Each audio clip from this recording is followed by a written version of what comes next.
উত্তম যুগ। সবচেয়ে উত্তম হয়েছিল তারা কিসের মাধ্যমে? কোরআনের মাধ্যমে, আল্লাহ প্রতি ঈমানের মাধ্যমে, রাসূলের অনুসরণের মাধ্যমে। সুতরাং সকল শিরককে আমরা ত্যাগ করতে হবে, ইসলামকে অনুসরণ করতে হবে। যদি আমাদের আকীদার মধ্যে শিরক থাকে, তাহলে সেই শিরক আমাদের আমলকে ধ্বংস করে দেবে। যদি আকীদার মধ্যে শিরক থাকে, তাহলে সেই শিরক আমাদের নেক আমলগুলোকে ধ্বংস করে দেবে, যেভাবে তুলিবানার মতো নেক আমলগুলোকে উড়িয়ে দিবে। আমরা যদি শিরক দিয়ে আমাদের দিনটা শুরু করি, তাহলে আমাদের সারা দিনটাই হবে অমঙ্গলজনক, কল্যাণকর হবে না। সকালবেলায় বাচ্চাদেরকে দিয়ে বলা হয়, ওমা তোমার আকাশ তোমার বাতাস। এখানে এই গানটি আগে এবং পরে যদি পর্যালোচনা করা হয়, তাহলে দেখা যায় যেখানে হিন্দুদের মা দুর্গার কথা বলা হয়েছে, কিন্তু সকল মুসলিমদের বাচ্চাদেরকে বাধ্য করে বলানো হয় তোমার আকাশ তোমার বাতাস। এই ধরনের শিরকপূর্ণ পুরো গানটাই কিন্তু শিরকপূর্ণ। এই ধরনের শিরক দিয়ে যদি সবকিছু শুরু হয়, অফিস আদালত স্কুল প্রতিষ্ঠান, তাহলে এই শিরকের কারণে আমাদের সকল আমল বরবাদ হতে বাধ্য। কেন বাধ্য সেটা আমি ব্যাখ্যা করে বলছি কোরআন আয়াত দিয়ে, দলিল দিয়ে বলছি। আল্লাহ রাব্বুল আলামিন ইরশাদ করেছেন, লিল্লাহি মা ফিস সামাওয়াতি ওয়া মা ফিল আরদ। সাতরূপ আসমান এবং সাতরূপ জমিন, এটা কার জন্য? আল্লাহর জন্য। কার জন্য? আল্লাহর জন্য। কে সৃষ্টি করেছেন? নাকি দুর্গা সৃষ্টি করেছে? নাউযুবিল্লাহ। এটা বলে তো শিরক হবে। এই শিরকের মাধ্যমে আমাদের আমলগুলো ধ্বংস হয়ে যাবে। আল্লাহ বলছে এক কথা, আমি বলছি উল্টাটা। তাহলে আল্লাহ এই কোরআনের আয়াতকে আমি বিকৃত করে দিচ্ছি, এর মধ্যে শিরক হয়ে যাবে। আল্লাহ রাব্বুল আলামিন কালামে পাক ইরশাদ করেছেন, ইন্নাল্লাহা লা ইয়াগফিরু আন ইউশরাকা বিহি ওয়া ইয়াগফিরু মা দুনা যালিকা লিমান ইয়াশা। আল্লাহ রাব্বুল আলামিন শিরক ছাড়া অন্য গুনাহ হয়তো মাফ করবেন, কিন্তু শিরকের গুনাহ তিনি মাফ করবেন না। তিনি ঘোষণা দিয়ে রাখছেন যে তোমরা শিরক করো, আমি স্রষ্টা, আমি সৃষ্টিকারী, এর সাথে যদি অন্য কাউকে লাগাও, হ্যাঁ আল্লাহ করছে, অঙ্ক করছে, সৃষ্টি করছে, নাউযুবিল্লাহ, তাহলে এটা শিরক হবে। সুতরাং এই ধরনের সরাহাত সুস্পষ্ট শিরক থেকে আমাদেরকে অবশ্যই দূরে থাকতে হবে। সম্মানিত মুসলিম ভাইরা, আর শিরক হচ্ছে একটা ডিনামাইটের মতো, যেটা আমাদের আমলকে ধ্বংস করে দিবে। সুতরাং এই ধরনের সকল প্রকার কথা এবং কাজে আমাদের গরমে পরিহার করতে হবে, আমাদের শিরককে পরিহার করতে হবে। আর এই শিরকের মাধ্যমে আমাদের আমরা যে আমলগুলি করি, এই আমলগুলি কোনো ওজন দেওয়া হবে না। কারণ আল্লাহ রাব্বুল আলামিন কি বলছেন, فمن يعمل مثقال ذرة خيرا يره ومن يعمل مثقال ذرة شرا يره। যদি সামান্য পরিমাণ নেক করা হয়, সেটাও আল্লাহ করবেন, কামনা করবেন, আর সামান্য পরিমাণ বদ করলেও সেটা ওজন করা হবে, হিসাব করা হবে। কিন্তু যদি আমাদের মধ্যে শিরক থাকে, সেটাকে হিসাবের মধ্যে আনবেন না, কোনো দায় পাল্লার মধ্যে উঠাবেন না। কোন এক থেকে পরবর্তী এক বলছে আল্লাহ রাব্বুল আলামিন সূরা কাহফের 105 নম্বর আয়াতে বলছেন, فَحَبِطَتْ أَعْمَالُهُمْ فَلَا نُقِيمُ لَهُمْ يَوْمَ الْقِيَامَةِ وَزْنًا। যদি শিরক থাকে, তাহলে তাদের আমল সমূহ আমি এমনভাবে ধ্বংস করে দিব যে তাদের আমলগুলিকে ওজন করার জন্য দাঁড়ায় পাল্লায় উঠাবে না। এই যে আমল, বদ আমল, আমলকে মাপা হবে যে দাঁড়ায় পাল্লা দিয়ে, সেই দাঁড়ায় পাল্লার মধ্যে আমলটা উঠানোই হবে। নাউযুবিল্লাহ, কত ভয়ঙ্কর কথা সম্মানিত হাজিরিন। আর আল্লাহ রাব্বুল আলামিন এই মারাত্মক শিরক থেকে আমাদেরকে সতর্ক করেছেন।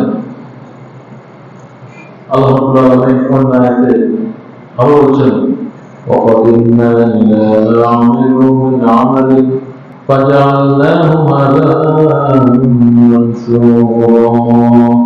সূরা ফুরকানের 26 নম্বর আয়াতে আল্লাহ ইরশাদ করেছেন وَقَدِمْنَا إِلَى مَا عَمِلُوا مِنْ عَمَلٍ, যখন তাদের আমলগুলিকে মাপার জন্য সামনে অগ্রসর করা হবে, তখন তাদের আমলগুলিকে ধুলাবালির মতো যখন দেখা হবে যে তাদের আমলের শিরিক আছে, তখন তাদের সেই আমলগুলিকে ধুলাবালির মতো পুড়িয়ে দেওয়া হবে।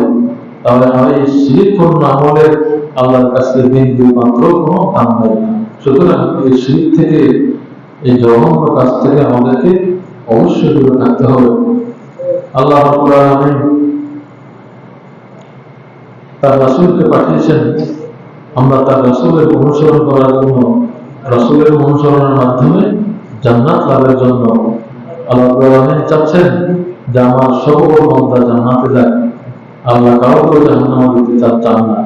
কিন্তু আমরা আমাদের কর্মফলের কারণে আমাদের পরকালকে ভুলে দিয়ে আমরা দুনিয়ায় যে সমস্ত কর্মকাণ্ড করে ফেলি, কোরআনে কি বলেছে, ওলামায়ে কেরাম কিভাবে সতর্ক করেছে, কোরআনের প্রতি, হাদিসের প্রতি ওলামায়ে কেরাম যে সমস্ত বক্তব্য দিয়েছেন, সব লোকেরা, আল্লাহর বান্দারা যে সমস্ত বিষয়ে বিস্তারিত উপস্থাপন করেছেন, আয়াত দিয়ে ব্যাখ্যা করেছেন, সেদিকে তাদের কোনো ভ্রুক্ষেপ নাই। তাদের ভ্রুক্ষেপ হলো তাদের নেতা কি করছে এটা বড়, নেতা কি করছে এটা বড়, হুজুরা কি করছে এটা বড়। নেতা করে দিচ্ছে ধর্ম যার যার, উৎসব সভা এটা বড়। অথচ ধর্ম যার যার, রাজনীতি সভা কি ভাই, রাজাকে আল্লাহ, আমাদের রাজাকে, এই দুনিয়া যত রাজা আছে সব রাজার মহারাজাকে, সেই আল্লাহর কাছে আমরা হচ্ছে আল্লাহর প্রতিনিধি। সুতরাং আল্লাহ আমাদেরকে যে বিধান দিয়ে পাঠিয়েছেন, সেই বিধানকে দুনিয়ায় বাস্তবায়ন করা, প্রতিষ্ঠা করতে আল্লাহ বলেছেন। সেটা সূরা বাকারা আল্লাহ বলেছেন وَإِذْ قُلْنَا لِلْمَلَائِكَةِ اسْجُدُوا لِآدَمَ فَسَجَدُوا إِلَّا إِبْلِيسَ। এই ইসলাম দিয়ে আল্লাহ রাব্বুল আলামিন যে জ্ঞান আমাদেরকে দিয়েছেন, সেই জ্ঞানটা সকল কিছুর নাম আল্লাহকে শিক্ষা দিয়ে তিনি বলছেন আদমকে তোমরা সিজদা করো। আর আদম হচ্ছে এই পৃথিবীতে আমার খলিফা। সুতরাং আমরা আদম সন্তান, আমাদের আদি পিতাকে আদম আলাইহিস সালাম, সেই আদম ইসলাম থেকে শুরু করে কেমন পর্যন্ত যত মানুষ আসবে সবাই হচ্ছে আল্লাহর খলিফা, আল্লাহর প্রতিনিধি। আল্লাহ তো ফেরেশতাদেরকে বলছেন যে আমি দুনিয়াতে প্রতিনিধি পাঠাতে চাই, তখন ফেরেশতারা নিষেধ করছিল। তাহলে এই যে খলিফা শব্দটা আসছে সূরা বাকারার মধ্যে, খলিফা অর্থ প্রতিনিধি। ওই যে আমাদের জামানোর কাছে এই খলিফার কথা কোন করছে, এই খলিফা মানে প্রতিনিধি। আমরা আল্লাহর প্রতিনিধি, আল্লাহর আইনকে, আল্লাহর জমিনে প্রতিষ্ঠার জন্য আল্লাহ আমাদেরকে পাঠিয়েছেন। সুতরাং আল্লাহর কাজ করতে হবে, শয়তানের কাজ করা যাবে না। আল্লাহর দ্বীনের বিপরীতে, ইসলাম বিরোধী, কোরআন বিরোধী যত ষড়যন্ত্র, যত মতবাদ রয়েছে, সবকিছু হচ্ছে তাগুত। এই তাগুতকে আগে অস্বীকার করতে হবে। আমরা যেহেতু কি বলি লা ইলাহা ইল্লাল্লাহ, আল্লাহ ছাড়া কোনো ইলাহ নাই, লা মা'বুদা বিহাক্কিন ইল্লাল্লাহ, আল্লাহ ছাড়া অন্য কোনো সত্য মাবুদ নেই। মিথ্যা মাবুদ মেলা আছে, মিথ্যা মাবুদ মেলা আছে, কিন্তু হক মাবুদ কজন? একজন, তার কথা শুনতে হবে। মিথ্যা মাবুদ, যেমন আমি নামাজ পড়লাম, এখানে আমার মাবুদ মানলাম কাকে? আল্লাহকে, কিন্তু রাজনীতির মাঠে গিয়ে আমি খোদা মানলাম আরেকজনকে, আল্লাহকে মানলাম না। তাহলে আমার খোদা হয়ে গেছে কজন? দুজন হয়ে গেছে। তাহলে দুইজন খোদা মানে আমরা যখন আমাদেরকে কবরে রাখা হয় বিসমিল্লাহি ওয়া আলা মিল্লাতি রাসূলিল্লাহ, রাসূল কি দুজন খোদা মানছে না একজন খোদা মানছে? একজন। রাসূল কজন খোদা মানছে? একজন। সুতরাং এক খোদার আনুগত্য করতে হবে, মসজিদে যেমন বাহিরেও তেমন। সুতরাং মসজিদের আনুগত্য আর বাহিরের আনুগত্য, এর মাঝে কোনো তফাৎ করা যাবে না। আর যদি তফাৎ করা হয়, যদি আল্লাহ রাব্বুল আলামিন আমাদের কাছে সুস্পষ্ট তার আয়াতের তার কোরআনের বর্ণনা আসার পরেও যদি আমরা সে কোরআনকে, রাসূলের সে আদর্শকে আমরা অনুসরণ না করে অন্য কিছু অনুসরণ করি, তাহলে সেটাই হবে আমাদের দুর্ভাগ্য, সেটাই হবে আমাদের ঠিকানা, হবে সে তখন কোথায়? জাহান্নাম। আল্লাহ রাব্বুল আলামিন সূরা নিসার 115 নম্বর আয়াত, সবাই দেখে নিন। সূরা নিসার 115 নম্বর আয়াতে তিনি ইরশাদ করছেন, ومن يشاقق الرسول من بعد ما تبين له الهدى ويتبع غير سبيل المؤمنين نوله ما تولى ونصله جهنم وساءت مصيرا। ومن يشاقق الرسول, যে রাসূলের প্রতি অবাধ্যতা পোষণ করবে, من بعد ما تبين له الهدى, তার কাছে সত্যটা প্রকাশিত হওয়ার পরেও, তাহলে রাসূল যে সত্য নিয়ে এসেছেন, যে কোরআন নিয়ে এসেছেন, আল্লাহর জমিনে আল্লাহর দ্বীন প্রতিষ্ঠার জন্য এসেছেন, সেই সত্যটা আমার কাছে প্রকাশিত হওয়ার পরেও যদি আমি সেটাকে ডিনাই করি, তাহলে এরপরে পরবর্তীতে কি বলছেন, এবং মুমিনদের পথ ছাড়া অন্য কোনো পথ অনুসরণ করি, নুওয়াল্লিহি মা তাওয়াল্লা ওয়া নুসলিহি জাহান্নাম, তাহলে আমাকে কোথায় নেওয়া হবে? জাহান্নামে প্রজ্বলিত অগ্নিতে নিক্ষেপ করা হবে।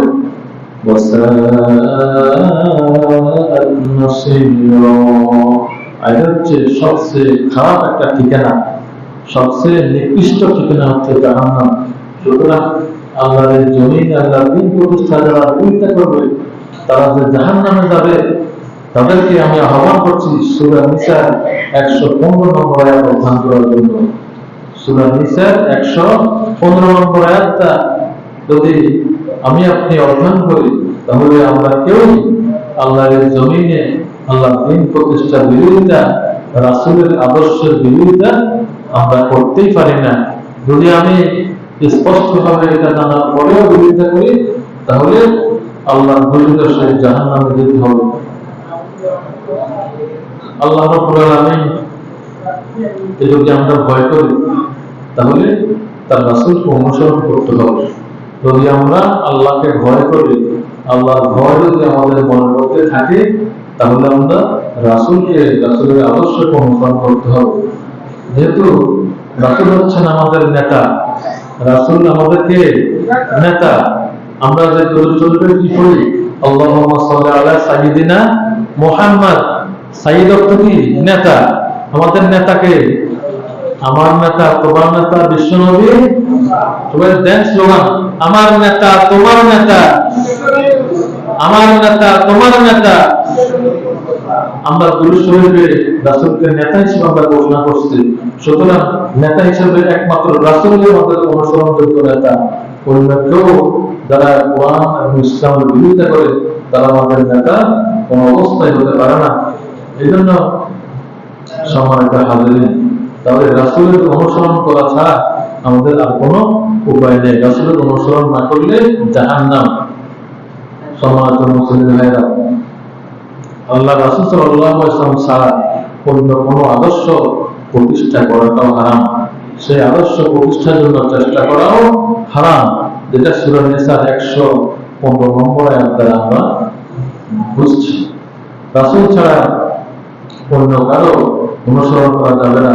সূরা আশ-শূরা এর 26 নম্বর সূরা, এই সূরার 5টি রুকুতে 5 জন নবীর ব্যাপারে আলোচনা করা হয়েছে। কেন করা হয়েছে? আমাদেরকে জানানোর জন্য আল্লাহ জানাতে চাচ্ছেন যে হযরত নূহ আলাইহিস সালাম, হযরত হুদ আলাইহিস সালাম, হযরত সালেহ আলাইহিস সালাম, হযরত লূত আলাইহিস সালাম এবং হযরত শুআয়ব আলাইহিস সালাম, এই 5 জন নবীর সাথে তার সমকালীন তাদের যে মানুষ ছিল, সমকালীন প্রতিষ্ঠিত যে ইসলাম বিরোধী শক্তি ছিল, তাদের সাথে নবীদের কি ধরনের বাদ বিতণ্ডা হয়েছিল, সেই বিষয়গুলি আল্লাহ রাব্বুল আলামিন সূরা শুরা 6ষ্ঠ, 7ম, 8ম, 9ম এবং 10ম রুকুতে তিনি বর্ণনা করেছেন। সুতরাং আমরা সূরা শুরা যদি পড়ি, তাহলে আমরা এ বিষয়ে আমরা আরো স্পষ্ট হব সম্মানিত হাজিরিন। তাহলে নবীদের পক্ষ থেকে আল্লাহ রাব্বুল আলামিন নবীদের মাধ্যমে আমাদেরকে যে জানিয়ে দিয়েছেন যে ফাইনাল মেসেজ, সেই মেসেজটা কি?